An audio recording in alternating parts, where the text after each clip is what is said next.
بسم اللہ الرحمن الرحیم۔ السلام علیکم ناظرین۔ حضرت موسیٰ علیہ السلام کے زمانے میں ایک شخص ایسا تھا جو اپنی توبہ پر کبھی ثابت قدم نہیں رہتا تھا، اور جب بھی توبہ کرتا آخر اسے توڑ دیتا۔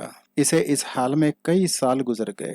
ایک دن اللہ پاک نے حضرت موسیٰ علیہ السلام پر وحی فرمائی کہ میں اپنے اس بندے سے سخت ناراض ہوں۔ جب حضرت موسیٰ علیہ السلام نے اس بندے کو اللہ کا پیغام دیا تو وہ بہت غمگین ہو گیا اور جنگل کی طرف نکل پڑا۔ وہاں جا کر اللہ کی بارگاہ میں عرض کیا، اے رب ذوالجلال، تیری رحمت کم ہو گئی یا میرے باپ نے تجھے دکھ دیا؟ تیری بخشش کے خزانے ختم ہو گئے یا اپنے بندوں پر تیری نگاہ کرم نہ رہی؟ تیرے عفو و درگزر سے کون سا گناہ بڑا ہے؟ تو کریم ہے اور میں بخیل ہوں، کیا میرا بخل تیرے کرم پر غالب آ گیا؟ اگر تو نے اپنے بندوں کو اپنی رحمت سے محروم کر دیا تو وہ کس کے دروازے پر جائیں گے؟ اے رب ذوالجلال، اگر تیری بخشش کم ہو گئی ہے اور میرے لیے صرف عذاب ہی رہ گیا ہے تو تمام گناہگاروں کا عذاب مجھے دے دے، میں ان پر اپنی جان قربان کرتا ہوں۔ اس کے بعد موسیٰ علیہ السلام پر وحی آئی اور اللہ نے فرمایا، موسیٰ جاؤ، میرے اس بندے سے کہہ دو کہ تو نے میری قدرت اور عفو و درگزر کی حقیقت کو سمجھ لیا ہے۔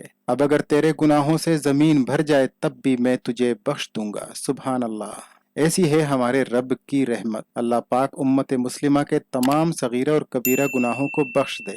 ناظرین، اگر ویڈیو پسند آئی ہو تو چینل کو سبسکرائب اور لائک کریں، اور کمنٹ میں اپنی قیمتی رائے ضرور دیں۔ شکریہ۔